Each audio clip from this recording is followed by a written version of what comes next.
Welcome to the webinar. This is the second part of a series on changing the conversation. Part 2 today will be on going global for growth, why the message matters. My name is Priscilla Charles, and first I'd like to start with a little bit of housekeeping. The webinar will start in a few moments and will be hosted by Robert Sarver, Director of Solutions Architecture at Vistatec. We'll be hosting a Q&A towards the end of the webinar. In order to ask questions to Robert today, simply go to your GoToWebinar panel on your screen, and about halfway down, you'll see a question box. Simply type your question there, and we'll do our best to answer them in our Q&A. If you're joining us today here live, thanks very much indeed for your time. And if you're listening to this recording, thanks for listening. So without further ado, I'm going to hand you over to Robert Salva. Thank you, Priscilla. Good morning, everyone. Good afternoon to our audience in Europe. Your hosts from the Vistatec site are myself, Robert Sarver, Director of Solutions, and Priscilla Charles, Communications Director. I'm based in Seattle, Washington, while Priscilla is based in our offices in Dublin. At the conclusion of this webinar, we'll also present you with some contact points to reach out to both of us. Here's our agenda. So first, I'll do a short introduction. Then after a quick dash of advertising, we'll proceed to the core material itself. The goal of today's presentation is to discuss the key elements for taking your product or service global, remind us all why getting that message right is so important, describe some of the circumstances why you might need to change your message, leave you with some examples of companies that changed their product, their target market, or their message for their international business expansion. And then we'll also discuss the role of transcreation in adapting your message.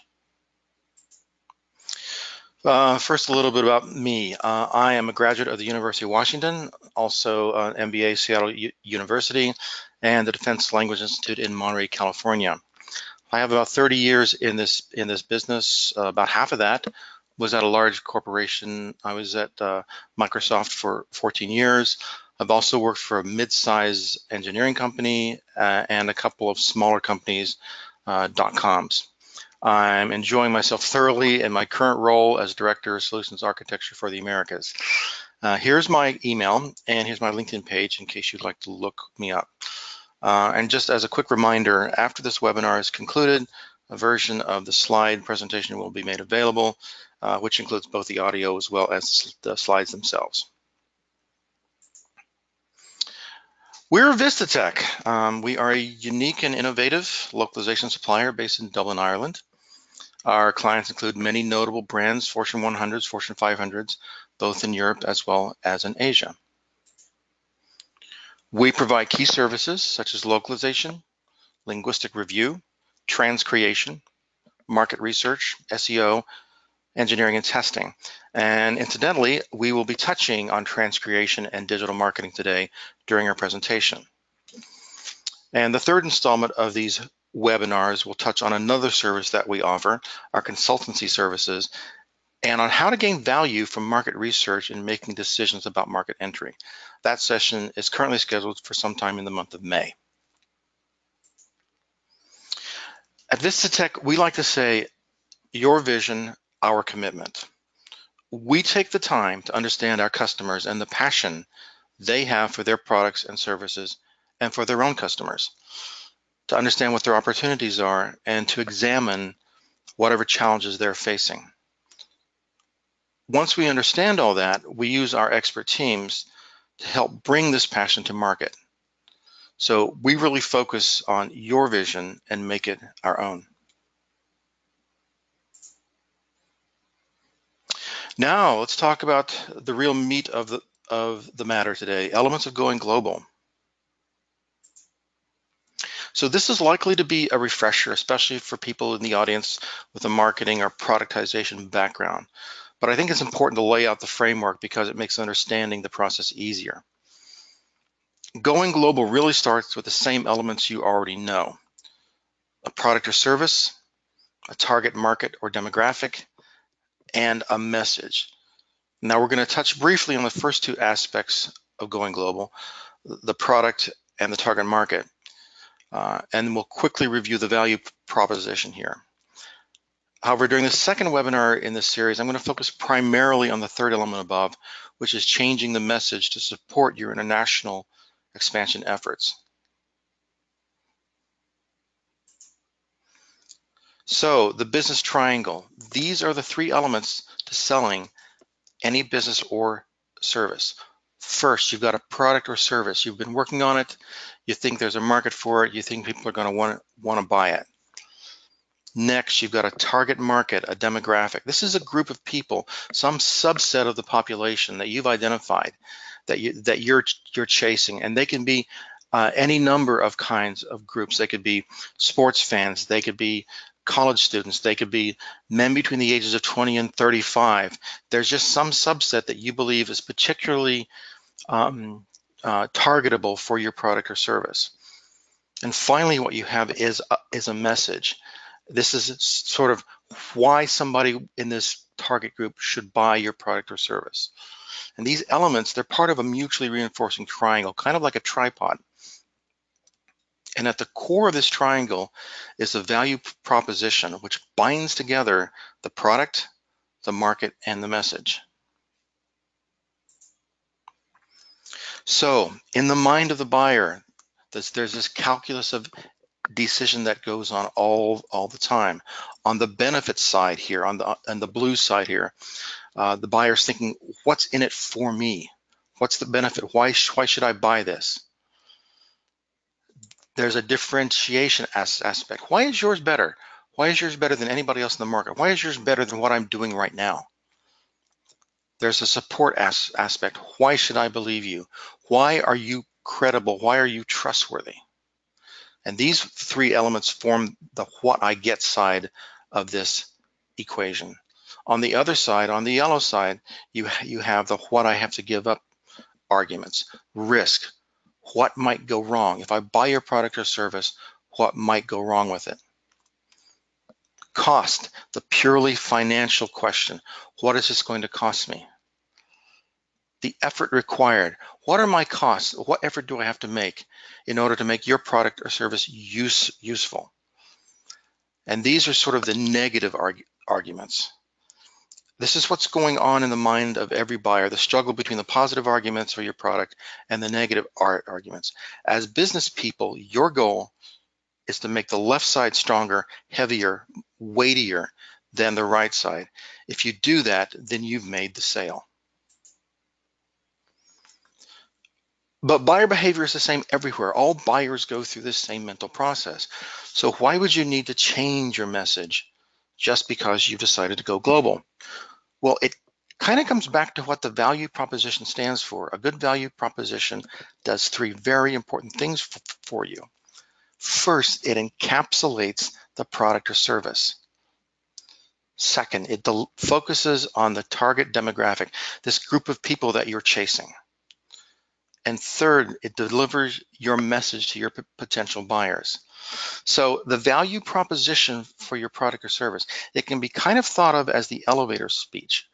It's a short summary aimed squarely at your buyers as to why they should buy your product. Now let's look at a couple of random examples that I made up of what a value proposition sounds like. Here's the first example. For women between the ages of 25 and 45, Dove is the best facial soap because it not only cleanses but also restores youthful looking skin. Focuses the market, women between the ages of 25 and 45. Encapsulates the product, Dove is the best facial soap. Delivers your message because it not only cleanses but restores youthful looking skin. Here's a second example. For international business travelers on the go, Delta Airlines offers the best flying experience because Delta connects with more international partner airlines than any other US-based air carrier. Focuses the market. International business travelers on the go, and not just any business travel either, it's international ones. Encapsulates the service. Delta Airlines offers the best flying experience. Delivers your message. Connects with more international partner airlines. So you can, and these are kind of corny in a way, but you can sort of understand what's going on here. You're trying to tie together your product, your market, and your message into a short summary that people can, they find it memorable and they can carry it with them. The other benefit from the value prop is that it focuses or intensifies your company's efforts. We've all seen companies wasting precious resources that chasing the entire market, try to be all things to all people. And you know, when you ask them about it, they call this a strategy. Or they say things like, we aren't picky, we'll sell to anybody. But what this really is the result of having a poor strategy and not actually knowing who your customer is or what your product does. Michael Porter, this guy in business management. He's kind of a guru. Many books have been written about him. He's quoted a lot. He has one quote here I think is really relevant. If you can't tell me who your customer is not, then you don't really have a business strategy. So now that we've reviewed the elements, let's have a look at some examples of companies that needed to change their products based on the realities they were experiencing in various countries. So the first example, Pine Sol, a Clorox company. Pine Sol started selling in Latin America during the 1970s. This cleanser for floors. The subsidiaries and the retail supply chain partners started giving feedback to the U.S. headquarters, and what they were saying is, look, you know, the product does well, but it needs to be more lemony. And the reason is because in Latin America, when a Latin American housewife, when she cleans her kitchen, she cleans her floors, the first thing that she does after she's done is she throws open the windows and the front door. And obviously the reason to do this is to let the floors dry. But the other thing is that it became a sort of an advertising. She was saying, my house is clean. My house is so clean that you can smell it from half a block away. That's how clean my house is. Second example, Colgate-Palmolive selling in India. Colgate started selling their bath soap there. It's in the same ordinary size, about the size of a deck of cards. And again, the subsidiaries and retail supply chain partners started giving feedback on it. It seems that women in India do most of the daily shopping, and they tend to only spend as much money as they need for that day. So they'll buy a certain amount of food for that day, and then they'll come back the following day and buy what they need for that day. The same thing applies to things like soap.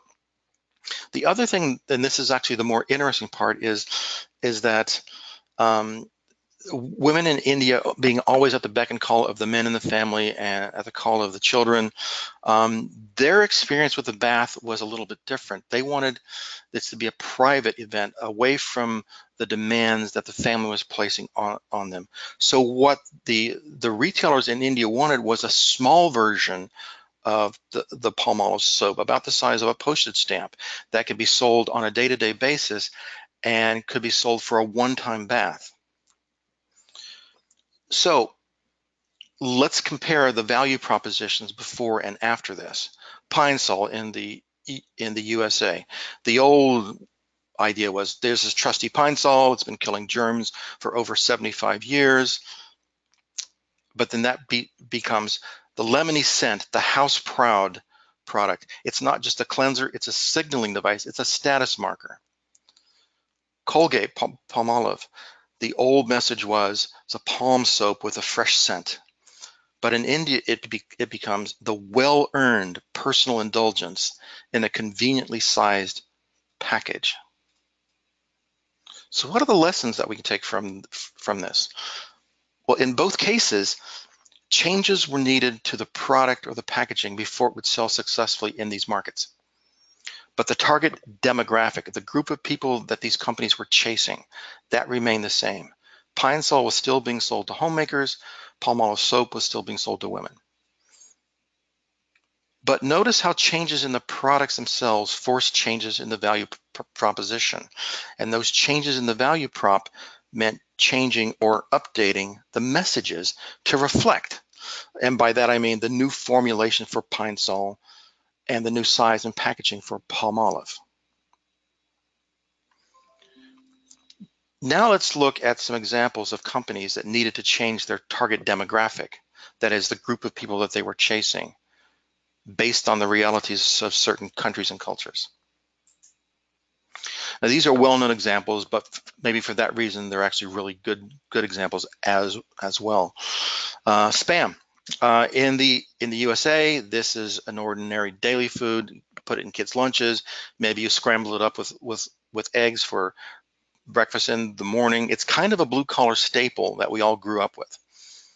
But in South Korea and in some parts of Hawaii, it's actually a luxury item. It becomes something that you put in a box and you put a ribbon around. Welcome somebody to the neighborhood. New Year's gift. And we look at this, as Americans, and we go, this is nuts. This is just spam. But you can't argue with culture. Here's a second example. Mercedes-Benz in Europe is sort of the sturdy mid-range car. It's a workhorse, very reliable. It's a taxi of choice in many countries. But here in the USA, this is imported German luxury. It's an indulgence. It is a status symbol reflecting business success. You have arrived, and the way that everybody can know it is you drive a Mercedes-Benz. What are the lessons here? In these cases, the products stay the same, but the target demographic, that is the group of buyers being chased, that changed. Changes in the target demographic force changes in the value prop. You would never try selling spam in Korea using the US ad campaign as a starting point. It would absolutely destroy the enhanced luxury perception there. And of course, changes in the value prop meant changing the messaging to appeal to the new demographic. All right, so now let's move on to how companies have had to change their message. And changing the message is the focus of this morning's webinar. First, I'd like to set forth some terms to help us better understand the processes for changing the message. Translation and localization versus transcreation. Translation and localization, largely the same, two names for the same service. Recreates text or speech from one language into another. There's automation everywhere, computer-aided tools, statistical machine translation, neural machine translation, highly commoditized. The price per word or per hour has been dropping significantly over the last decade or so. Transcreation recreates the messaging, the emotional impact, and the cultural anchors from one language to another, from one culture to another. Very difficult to commoditize this. Not only are cultural contexts hard to grasp, but they're in a state of constant change. If you just compare American culture from the 70s or the 80s to current culture, you can see how terms have come into use, fallen out of use. References to movies, books, comedy have all changed many times in the last 30 or 40 years. And for that reason, automation is not really possible with transcreation because it relies on cultural cues and subjective trade-offs that elude the automation process. And for all these reasons, this really is sort of the gold standard in our industry. So the natural question is, how do you know when you need to change your message? And this can actually serve as a guideline. If the product or target demographic, that is the group of people you're chasing, if they remain the same in your new market as they are in your home market, then your value prop is the same as well as your message. You're definitely going to need translation. You may also need transcreation. And I'm going to show you an example of this in just a moment. But when you go into the new country, if either the product has to change or the target demographic, if you start chasing a new group of buyers, then that means that the value proposition has changed. You'll need an entirely new message to reflect the new value prop. And of course, you'll need translation, and you may need transcreation as well. So let's look at an example of message transcreation so we can see how this works in practice. I chose a campaign that Apple ran a few years ago. This is another good example because it involves a play with words, one of the most difficult types of transcreation that there is. Now, this campaign was focused on the launch of the iPod Shuffle. This is a really small device, a super small music player that is so small, in fact, that it doesn't even have an LCD screen. And because of that, all the commands are voice-driven. This music player actually tells you what it's doing in some 20 languages. Now, Apple is widely respected for their marketing savvy, and even their detractors admit this. So you can believe me when I tell you that every word, every image was thoroughly considered and that Apple left nothing to chance here. So as I go through the following slides, I want you to look not only at the text, but also at the position of the image in relation to the text and other changes that were made on a per country basis. This will hopefully provide insights as to how the transcreation process generated a new message in each language. First, let's start with the English ad. There are 4 elements here. 1, a center-focused image of a hand holding a new iPod. 2, a product slogan positioned symmetrically around the image. 3, a commentary tagline above the image that explains the value proposition. And 4, there's an image of a woman displayed on a Mac laptop in the lower left corner that links to a guided tour of the new product. And notice that Apple chose to use a play on words here, small talk. Next, let's go to Russia. All 4 elements of the ad are present, but notice the repositioning of the image and the text. Here we have a right-aligned image, USA, Russia. iPod is in Latin characters to preserve the branding, as is the product name Shuffle. But the rest of the text is in the Cyrillic script. The Russian slogan says, iPod skazhet, which means iPod will tell. The comment line says, new iPod Shuffle, first player which talks to you. Now, Latin America, we have a right-aligned image again. It says, mira quien habla, which means look who's talking. And it talks about a reproductor de música. I've underlined it there in red. Notice what is missing here, though. The ad has only 3 elements. The image of the woman presented on the Mac laptop has been removed. Now let's go to Spain. Again, we have a right-aligned image. Spanish is the language, as most people know, for most of Latin America as well as for Spain. But when we go to Spain, are the slogans the same? Not at all. Same language, but a different tagline. Ya sabe hablar. It already knows how to speak. And the Latin American term reproductor de música becomes reproductor musical in European Spanish. Even within what we Americans might consider to be the same language, the transcreation process needed to find different idioms and double entendres to work with.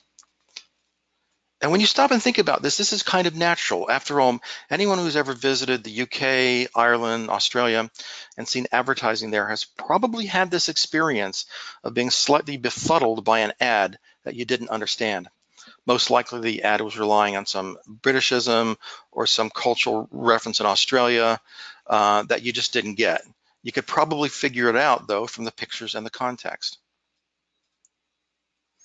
But you likely spent as much time trying to untangle that odd phrase as you did looking at the product or service. And so from a marketing standpoint, that ad was a failure. Why is that? Because instead of considering buying the product, you were distracted by the linguistic oddity. Transcreation seeks to avoid that outcome by presenting the message in the natural context of the customer's own culture. Here's the ad for Portuguese in Brazil. Again, right-aligned image. It says, look who's talking. Swedish, right-aligned image. The Swedish version says, titta den snackar, which means something like, look, it's chatting. But here we have this juxtaposition of the colloquial term for talking or chatting, which is in the slogan, the large text, with the more formal Swedish word in the comment line, tala.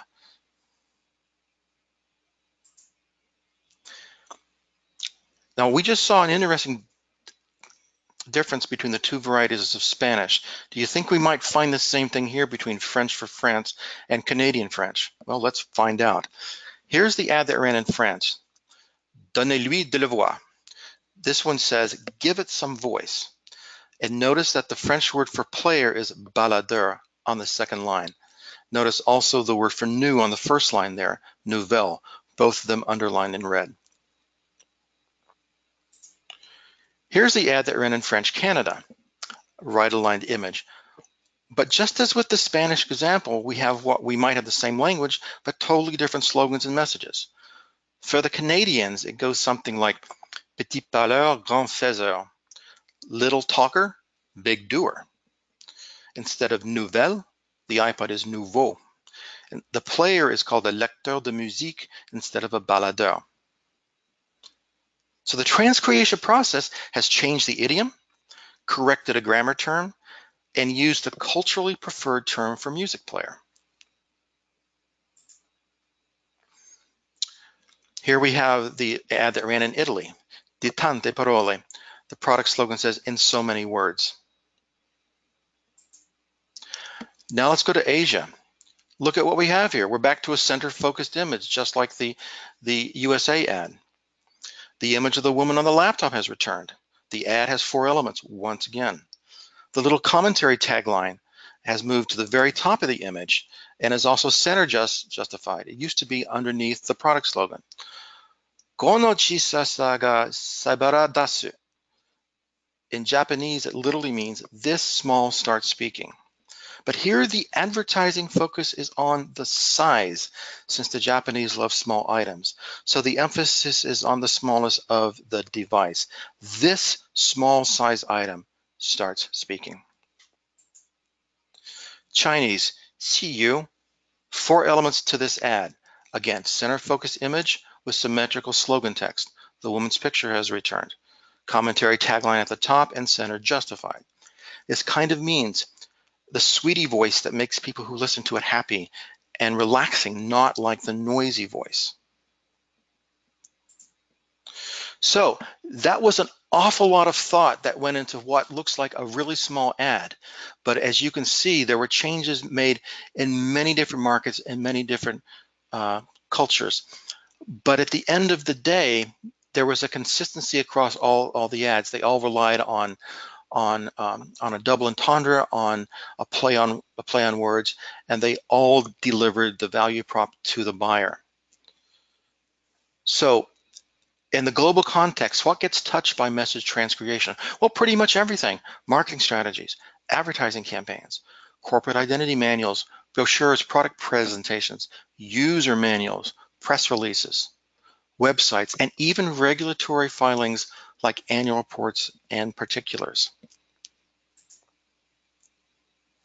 What are the venues for transcreation? Well, they're sort of fall into two broad categories, the traditional venues. Point of sale, print, television, radio, billboard and signage, things you might see on the side of buses and airports, windows. And then again, you have this new digital economy, internet, mobile, e-commerce, advertising dollars quickly coming here. Some of it's new money rushing in, some of it's being cannibalized from the traditional venues that we talked about. But smart companies are recognizing the power of a digital campaign. However, having said that, most of them still approach this from a US-centric point of view. Okay, so who provides transcreation services? Well, they basically fall into 3 buckets. Niche LSPs who do this service, and it's the only thing that they offer. Larger LSPs, advertising agencies, and there can be many of these. There'll be in-country agencies, regional, Middle East and North Africa, ethnic agencies that only focus on Hispanic buyers, specialty agencies that only focus on one part of the digital marketing strategy, that is the branding. And of course, Vistatec does this too. So what is a transcreator? What does this person look like? What's their resume and their profile? Well, so meet Kimmo Linkama from Finland. As you can see, he doesn't list himself as being a translator at all. He takes the incoming content, converts it to the finished market, He will work entirely in Finnish, even though he understands several other languages, which is how he works with maybe someone in Germany or maybe somebody in France. And notice the thing here that Kimmo could be a translator if he wanted to, but he isn't. In fact, he may have started out his early career as a translator, but he has since moved on. Why is that? Well, because he makes far more money as a trans creator.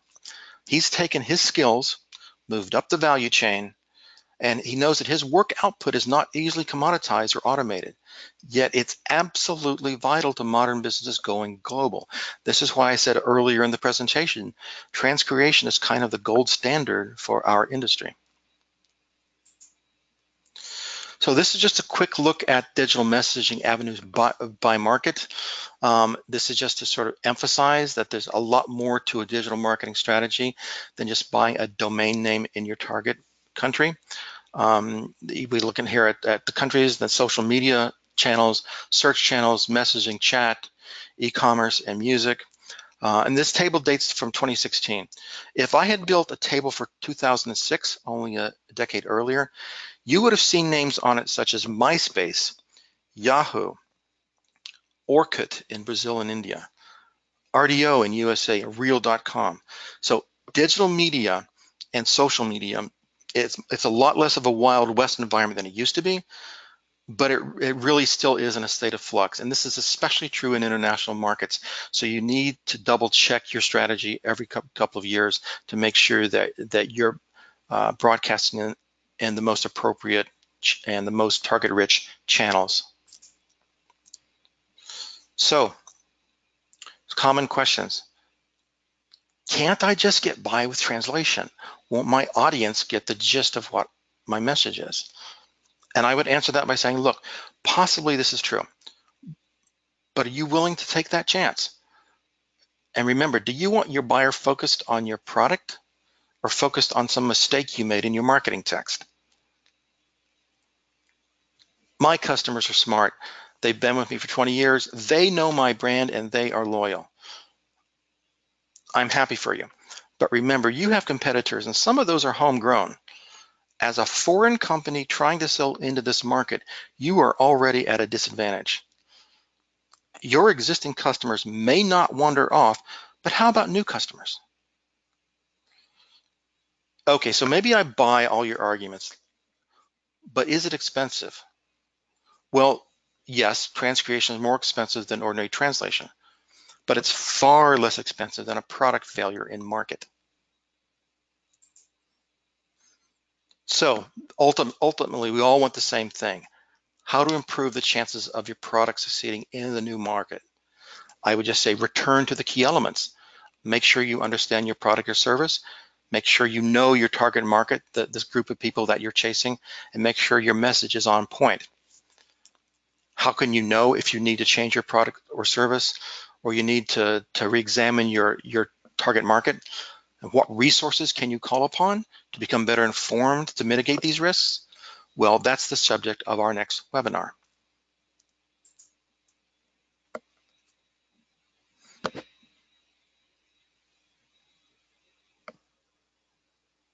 Priscilla? Thanks so much, Robert. That was such an insightful presentation. Really interesting. I particularly love, of course, the French references, the French and Quebec references. So thanks for that. We do have a number of questions for you. And the first one, in your experience, is the localization work still an activity that takes place later? Or are you seeing companies really going back to the product level? So I think a lot of companies have adopted, especially in the software space, they've adopted sort of the agile model, the sort of just-in-time. So localization becomes more of an ongoing process, a continuous publishing kind of event. So when you're doing a release every month, every six weeks, then localization never stops, and it's like documentation of product support. It sort of lives at the same level as design and research. In other products, more expensive, tractors, for example, or aircraft, long long lead time items that have a lot of capital investment. I think you still have sort of the traditional model where it comes later after the American, or I should say the home country version has proven itself out. But you know, as the world is getting smaller and as globalization takes hold, you have rise of serious economies, you know, chasing heavy industry like India and China and even places like Indonesia and Mexico. You know, the gap between the product conception and when localization starts is shrinking all the time. Absolutely, and thanks for that. I have a second question for you. You gave us a fascinating overview of Apple and their ad positioning. So, really focusing on each market and transcreation. So, with transcreation being like the gold standard, you know, what about the impact of machine translation and the movement of tasks to lower value? Are companies grasping the importance of transcreation? I think that transcreation really finds its sweet spot in what we would call new economy products, services, web services, technology, and also in high value products. If I'm going to spend a lot of money on something, you know, whether it's a car, whether it's a vacation, if I'm going to spend a serious amount of money, then those are the places that transcreation really gets pulled in, because there's a lot of risk on the table if it's done wrong. If all you're selling is chewing gum, then you know your transcreation maybe is not as important. So you know, I would say that there are two areas that I've seen where transcreation gets sort of top billing. One is in new economy products and services, and the other is in high value, that is high price tag services. Thanks, Robert. And I have a last question for you today. What advice would you have for companies interested in, like, you know, in transcreation, looking for transcreation?